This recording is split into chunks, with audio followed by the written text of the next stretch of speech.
Hola, mi nombre es Lizzie. Hola, mi nombre es Adriana y mi cuento es el 34. Nuestra primera pregunta para Adriana es, ¿quién era el autor del Conde Lucanor? El autor del Conde Lucanor fue Juan Manuel. ¿Qué sabemos del autor? Lo que sabemos del autor es que se casó 3 veces, fue muy rico, recibió una buena educación, era el sobrino del rey Alfonso y era príncipe de Valencia. ¿Cuándo estaba escrito?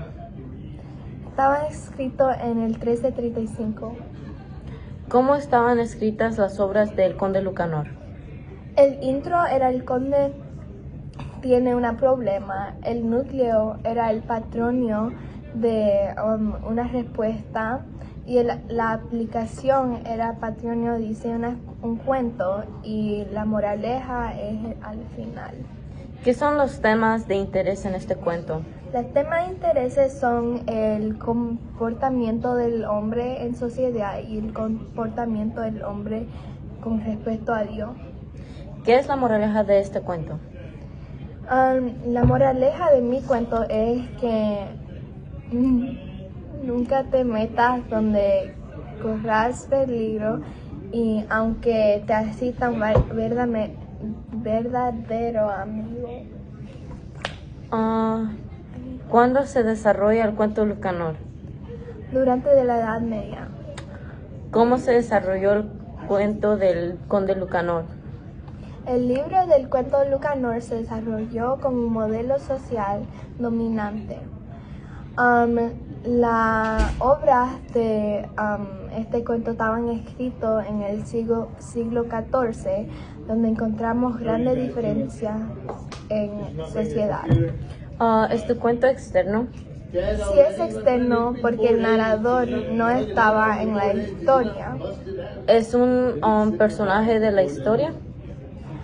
El narrador de la historia no era parte de la historia, entonces no era un personaje. ¿Cuánto sabes de la historia? Yo sé lo que ya he leído. ¿Es la historia confiable? Yo creo que sí, porque el narrador es el que escribió la historia. ¿Qué son los personajes principales de la historia? Los personajes principales de la historia son Patronio y el Conde Lucanor. ¿Cuáles son los personajes secundarios de la historia? Los personajes secundarios de la historia son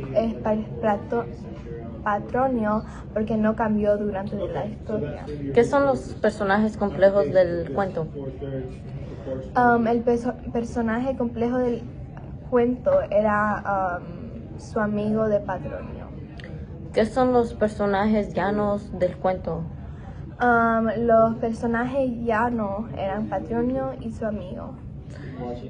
¿Este cuento era en el pasado, presente o futuro? Este cuento era en el pasado porque estaba escrito en 1335 y era durante la Edad Media. ¿Es el cuento real, ficción, psicólico o onrírico? Este cuento era ficción porque el Conde Lucanor estaba contando una historia. ¿Es el Conde Lucanor simbólico o utilitario? Yo creo que el Conde Lucanor era utilitario porque te enseña moralejas. Gracias, este es el final de nuestra entrevista. Adiós. Adiós.